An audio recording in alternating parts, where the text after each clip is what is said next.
तो आज फिर यादों में खो गए, फिर बचपन में पहुंच गए। आज के दिन नंदकिश्वर बाबा का दिन है, जो हमारे सीर जागीर सोपोर में विराजमान है। उसकी स्थापना, उसका स्थान सोपोर में, सीर में। बचपन में हमें लगता था कि सीर जागीर जो है बहुत दूर है, मगर आज जो अपने पास व्हीकल्स की अवेलेबिलिटी के कारण तो सीर एक सोपोर का हिस्सा ही बना हुआ है, और दूसरा बस्ती वहां तक चली गई अब सोपोर की। मुझे याद है इस दिन का इंतजार हमें बहुत ज्यादा रहता था बचपन में। मां से खासकर पूछा करते थे कि मां, नंदकिश्वर कर चुका सुन, सीर कब जाना है? क्योंकि सीर का नाम आते ही हमारा माथा झुकता था कि सीर का मतलब हुआ नंदकिश्वर, और वहां एक मेला लगता था। उन दिनों तो ऐसा मेला बहुत कम लगता था और बड़ा इंतजार रहता था। मुझे याद है फैमिली के साथ पहले जाया करते थे। टांगे की सवारी होती थी। टांगा जो उस टाइम एक शान था एक सवारी का। आज भी सोपोर में टांगे चलते हैं, बट उस टाइम टांगे पे जाना और वो भी फैमिली के साथ बड़ी शान होती थी। उसके बाद जब थोड़ा बड़े हो गए तो दोस्तों के साथ जाने लगे। जहां पे टांगा रुकता था, जहां पे टांगे का अड्डा बना हुआ था, वहां से पैदल जाया करते थे। करीबन 200-300 मीटर का था, और उस सड़क पे दोनों तरफ छोटी छोटी दुकानें सजी होती थी फुटपाथ पे।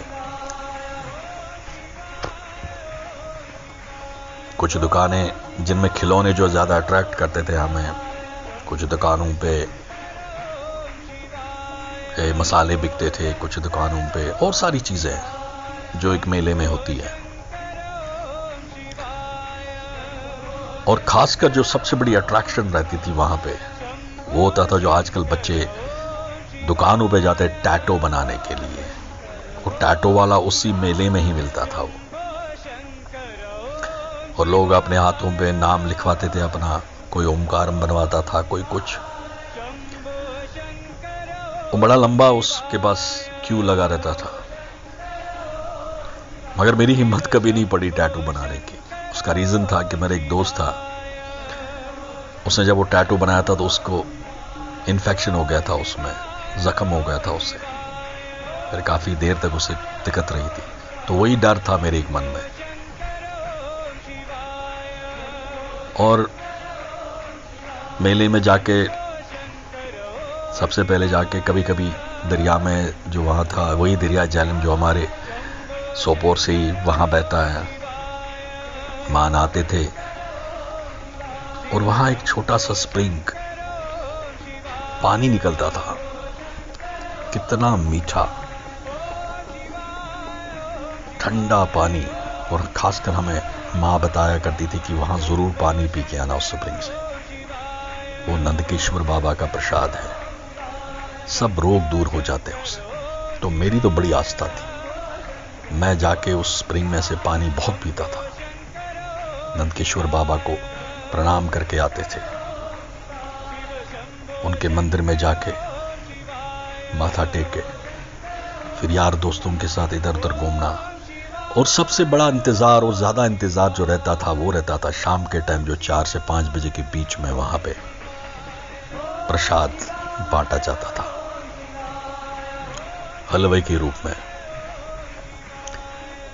न जाने क्यों उस हलवे में क्या बात थी।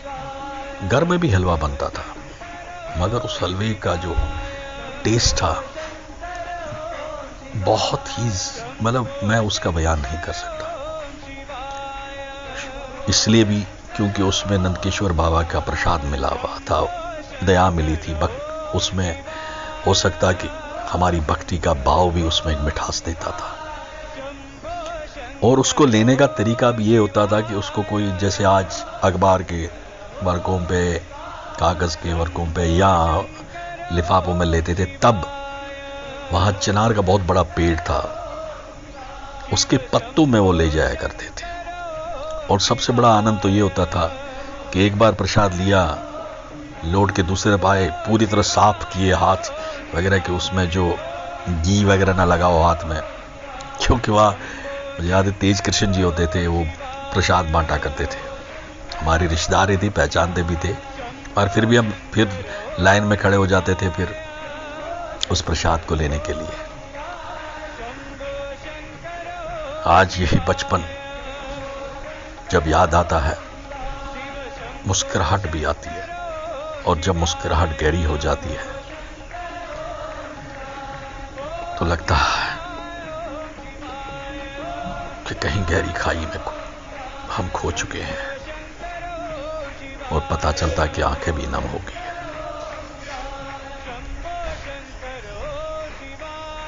मेले से निकलने के बाद बहुत बार ऐसा हुआ कि क्योंकि एकदम रश हो जाता था तो टांगे मिलते नहीं थे, फिर हम यार दोस्त अपना पैदल निकल जाया करते थे, झूमते गाते आराम से प्यार से घर की ओर। और तब ये कभी नहीं सोचा था कि वो मेला एक याद रहेगा, सिर्फ याद में ही बसता रहेगा। जय हो नंदकिशोर बाबा।